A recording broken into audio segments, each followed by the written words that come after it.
Le ministre de l'Agriculture, Stéphane Le Foll, vendredi dernier à Rennes, a dit qu'il était temps de construire des filiales agricoles sans aide à l'exportation, voilà, tout en continuant à financer, entre guillemets, ses productions. Il a annoncé 1 milliard d'aides au secteur. On a Philippe, là, qui a réagi cette semaine. N'arrive-t-on pas au bout d'un système porté par les investissements publics nationaux? Est-ce qu'il ne faut pas tout simplement arrêter les aides? Alors, on pourrait faire ça et laisser tomber les entreprises. On a énormément de salariés, de savoir-faire, de capacité à produire, de meilleure qualité, je suppose, j'en suis certaine même pour les années à venir. Moi, je pense que ce qu'il faut faire, c'est permettre le glissement, c'est-à-dire la naissance de ces niches. Et quand Jean-Yves Le Drian est arrivé président en 2004, on avait dit 1 euro pour la tradition, c'est-à-dire pour le modèle, 1 euro pour le bio et les nouvelles niches. Je pense qu'il faut continuer comme ça. On a besoin d'aider à investir.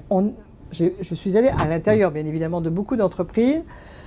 Comme le coût est assez lourd de ces entreprises-là et que les marges sont assez faibles, il y a eu peu d'investissement. Stéphane Le Foll dit « Ok, moi je mets de quoi investir. » Est-ce que ça va être contrôlé, cet argent public? C'est forcément contrôlé puisque ce sont des dossiers d'investissement.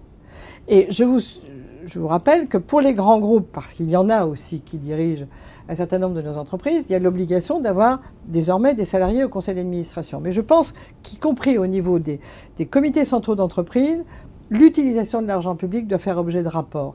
Mais investir, chercher des nouveaux marchés, suivre tout ce qu'a fait Nicole Bricq pour l'aide à l'exportation, rationaliser les outils y compris public, hein, parce qu'il y a tellement de gens qui s'occupent de l'internalisation et de l'exportation que parfois c'est difficile.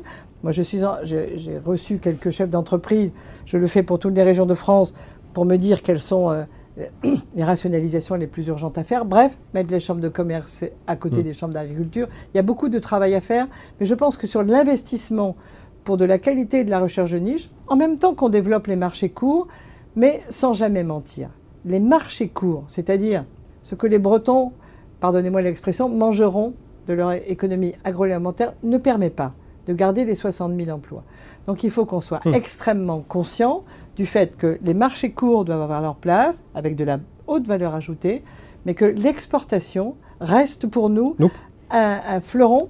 Et vous êtes en train de nous dire qu'il faut continuer à se situer sur un marché de masse tout en innovant dans de nouvelles niches? Je pense, ça, vous savez, je dis toujours, abritons-nous derrière la crise de l'artichaut, la crise du chou-fleur, la crise de l'œuf. Quand vous êtes en pleine période de crise, ce qu'il faut, c'est trouver 2, 3, 4% de production qui soit sur une niche pour pouvoir équilibrer l'autre marché. Avec les contraintes environnementales et les contraintes sociales qu'on veut garder, je pense qu'on a encore une place à l'exportation. Et pourquoi? Parce qu'en 2030-2050, ce monde qui est devant nous va manquer de protéines. Nous allons être obligés de faire une révolution agroalimentaire en Bretagne. Pourquoi? Parce qu'on ne pourra plus importer de la protéine végétale pour la transformer en protéine animale. Moi, en tant que ministre de la décentralisation, je dois protéger la terre agricole comme un bien précieux.